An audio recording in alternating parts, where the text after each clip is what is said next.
Hello बच्चों, let's read the question. If ax square plus bx plus c is equal to 0, where a is non-zero, is satisfied by alpha, beta, alpha square and beta square, where alpha, beta non-zero. Let set S be the set of all possible unordered pairs alpha, beta. Alpha beta के जितने भी हमारे unordered pairs बनेंगे उन सभी का set क्या होगा S। तो अब देखिए मैच द फॉलोइंग लिस्ट। हमें फर्स्ट में क्या पूछा है, the number of elements in set S, the sum of all possible values of alpha plus beta of pair alpha beta in set S is the sum of all possible values of alpha beta of the pair alpha beta in set S is the sum of all possible values of alpha square beta square of the pair alpha beta in the set S is where alpha beta belongs to R is। तो basically हमें क्या जितने भी question है सारे S के regarding है। हमें S सेट अपना निकालना पड़ेगा। तो S सेट निकालने के लिए हमें जो गिवन इन्फॉर्मेशन है उसका यूज करते हैं।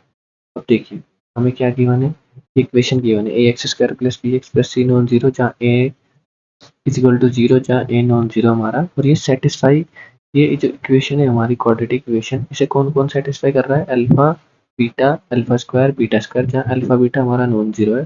तो अगर अल्फा बीटा की मल्टीप्लाई नॉन जीरो है तो मतलब अल्फा भी नॉन जीरो होगा और बीटा भी नॉन जीरो होगा। ठीक है, अब ध्यान से अगर आप ऑब्जर्व करें तो ये हमारी क्वाड्रेटिक इक्वेशन है। क्वाड्रेटिक इक्वेशन के दो ही रूट हो सकते हैं, दो से ज़्यादा रूट नहीं हो सकते, लेकिन हमें गिवन है कि चार वैल्यूज इसको सेटिस्फाई कर रही हैं। तो इन चार वैल्यूज में से कोई भी दो वैल्यूज क्या होनी चाहिए, सेम होनी चाहिए या कॉमन होनी चाहिए, तब ये इसको सेटिस्फाई करेंगे। तो इसके लिए हम कंडीशंस बनाते हैं जो जो पॉसिबिलिटी हो सकती है। तो फर्स्ट हम पॉसिबिलिटी लेके चलते हैं कि अगर हमारा अल्फा किसके इक्वल हो जाए, अल्फा स्क्वायर के, और बीटा किसके इक्वल हो जाए, बीटा स्क्वायर के। जब दो वैल्यूज सेम हो गई तो ये इसको सेटिस्फाई करेगा, कोई प्रॉब्लम नहीं है। देखिए अल्फा अल्फा स्क्वायर के इक्वल बीटा बीटा स्क्वायर, किसी भी नंबर का स्क्वायर उसी नंबर के इक्वल, या तो नंबर क्या होगा, जीरो या वन। हमें क्या दिया है, नंबर्स क्या है, नॉन जीरो। मतलब हमारे पास एक ऑर्डर्ड पेयर की पॉसिबिलिटी क्या आ गई, unordered pair, sorry, alpha beta का अनऑर्डर्ड पेयर क्या आ गया, वन वन। अनऑर्डर्ड पेयर का मतलब सिंपल ही होता है जब ऑर्डर मैटर नहीं करता, मतलब आप अल्फा को पहले लिखें या बीटा को पहले लिखें कोई फर्क नहीं पड़ता। ओके, इसका मतलब ये अनऑर्डर्ड पेयर का मतलब है। तो वन वन आ गया एक पॉसिबिलिटी हमारे पास। सेकंड हम क्या अज्यूम कर लेते हैं कि अल्फा स्क्वायर को हम बीटा अज्यूम कर सकते हैं और बीटा स्क्वायर को अल्फा। ओके, तो अब देखिए यहाँ से दोनों साइड का स्क्वायर करेंगे तो अल्फा की power four is equal to beta square हमारे किसके इक्वल है, अल्फा के। अब अल्फा की power four is equal to alpha, इसको सोल्व करते हैं। तो अगर इसको राइट हैंड साइड पे लेके जाएंगे तो alpha common, alpha cube minus one is equal to zero आ जाएगा हमारा। Alpha is equal to zero और या फिर ये जीरो, तो अल्फा जीरो हमारा हो सकता है, तो मतलब alpha cube minus one is equal to zero. ये सिंपली क्या है, क्यूब रूट ऑफ यूनिटी, इसके क्यूब्स क्या क्या होंगे, इसके रूट्स क्या क्या होंगे, अल्फा वन, या अल्फा की वैल्यू हमारी क्या होगी, minus one plus minus root three iota upon two. Okay, root plus minus root three iota by two. Okay, तो अल्फा इक्वल टू वन हम ऑलरेडी कंसिडर कर चुके हैं, alpha one beta one.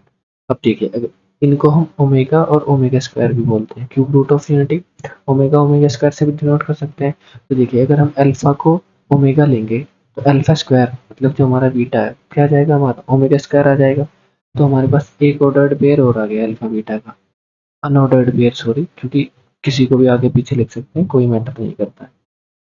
Minus one minus root three iota by two alpha, और minus one plus root three iota by two. Alpha beta का एक unordered pair और आ गया हमारे पास, एक हमारे पास ऑलरेडी आ गया था वन वन। अब देखिए एक थर्ड पॉसिबिलिटी हम और ले सकते हैं। थर्ड पॉसिबिलिटी हमारे पास क्या हो सकती है कि अगर हम अल्फा स्क्वायर को भी बीटा ले लें और बीटा स्क्वायर को भी बीटा। ओके, अल्फा स्क्वायर को बीटा ले लें, बीटा स्क्वायर को बीटा, या इसके सिमिलर केस एक और बन सकता है पैरेलल में कि हम अल्फा स्क्वायर को भी अल्फा ले लें और बीटा स्क्वायर को भी अल्फा। अब ठीक है, हमारे पास अनऑर्डर्ड पेयर की बात हो रही है तो ये दोनों के सिमिलर ही बनेंगे, या तो हम या ये चूज करें या ये चूज करें, एक ही बात है। तो हम इससे सोल्व कर लेते हैं। अगर अल्फा स्क्वायर हमारा बीटा है, बीटा स्क्वायर बीटा है, तो मतलब अल्फा स्क्वायर बीटा स्क्वायर के इक्वल, अल्फा स्क्वायर किसके इक्वल, बीटा स्क्वायर के इक्वल। यहाँ से हमारा अल्फा बीटा क्या एक और ऑर्डर्ड पेयर आ सकता है, अल्फा बीटा का हमारा ऑर्डर्ड पेयर क्या आ सकता है, unordered pair sorry, minus one one और वन वन। वन वन हम ऑलरेडी कंसिडर कर चुके हैं, तो दूसरा पेयर क्या आ सकता है, minus one minus one. Okay, satisfy करेगा सारी कंडीशन को। ठीक है, अब हमारे पास एस की जो एस हमारा सेट है, जो हमें इसमें पूछा गया है, एस सेट था number of possible ordered pairs of alpha beta. S हमारा क्या आ गया सेट, सिंपली एस हमारा सेट आ गया 1 1 -1 और -1 -√3 बाई 2 अनऑर्डर्ड पेयर्स है, -1 +√3 डिस्टिंक्ट वैल्यूज आएंगी और ऑर्डर मैटर नहीं करेगा। किसी को भी आप आगे लिखे, किसी को भी अल्फा की वैल्यू दें, किसी को भी बीटा की, इट डजंट मैटर। ओके, अब देखिए पहला क्वेश्चन पढ़ते हैं क्या पूछा गया है। The number of elements in set S, कितने नंबर ऑफ एलिमेंट्स है अल्फा बीटा के, कितने ऑर्डर पेयर्स हैं 1 2 3, नंबर ऑफ एलिमेंट्स 3, तो ए का मैच क्या हो जाएगा किसके साथ, क्यू के साथ। Sum of all possible values of alpha plus beta of the pair alpha beta. अब देखिए हम अल्फा प्लस बीटा निकालते हैं, अल्फा प्लस बीटा इस पेयर से हमारा अल्फा प्लस बीटा की वैल्यू क्या आएगी 1 + 1 2, ओके, प्लस इस ऑर्डर्ड पेयर से, इन अनऑर्डर्ड पेयर से हमारी क्या आएगी अल्फा बीटा की वैल्यू, अल्फा प्लस बीटा की वैल्यू -1 + 1 0, प्लस अब देखिए इस पेयर को ऐड करते हैं अल्फा प्लस बीटा को, तो हमारा √3 आएगा माइनस √3 आएगा प्लस, इससे कैंसिल आउट, -1/2 क्या हो जाएगा -1, तो 2 - 1 ओवरऑल वैल्यू हमारी क्या आई 1, मतलब बी का मैच हमारा किससे हो जाएगा एस से। ओके, अब देखिए the sum of all possible values of alpha beta, अब की बार हम अल्फा बीटा की वैल्यूज निकालते हैं पॉसिबल, मल्टीप्लाई करते हैं 1 × 1 1 प्लस -1 × -1 क्या आ जाएगा हमारा -1, प्लस अब ये देखिए लिखा है ओमेगा, ये ओमेगा स्क्वायर, तो omega cube cube root of unity के लिए क्या होता है ओमेगा क्यूब की वैल्यू क्या आती है 1, तो मतलब इन दोनों की मल्टीप्लाई करके भी हमारे पास क्या आएगा 1, यानी इसको हम सिंपली भी कैलकुलेट कर सकते हैं ए माइनस बी ए प्लस बी, ए स्क्वायर माइनस बी स्क्वायर, ये हो जाएगा हमारा क्या -1 प्लस और बी स्क्वायर क्या है √3 का स्क्वायर 3, आटा का स्क्वायर -1 माइनस प्लस हो जाएगा प्लस 3/2, ओके 3 - 1/2 2/2 मतलब 1 ही आएगा, इसकी वैल्यू क्या आएगी इन दोनों की मल्टीप्लाई करके 1, कैसे भी कर सकते हैं कोई प्रॉब्लम नहीं है, 1 से 1 कैंसिल आउट, ओवरऑल वैल्यू हमारी क्या आ गई 1, तो मतलब जो हमारा सी पार्ट होगा इसका भी फाइनल आंसर हमारे पास क्या आ रहा है 1, ये भी किससे मैच होगा एस से। The sum of all possible values of alpha square plus beta square of the pair alpha beta in set S is where alpha belongs to R। देखिए इसने क्या बोला है alpha beta belongs to R, R मतलब real number.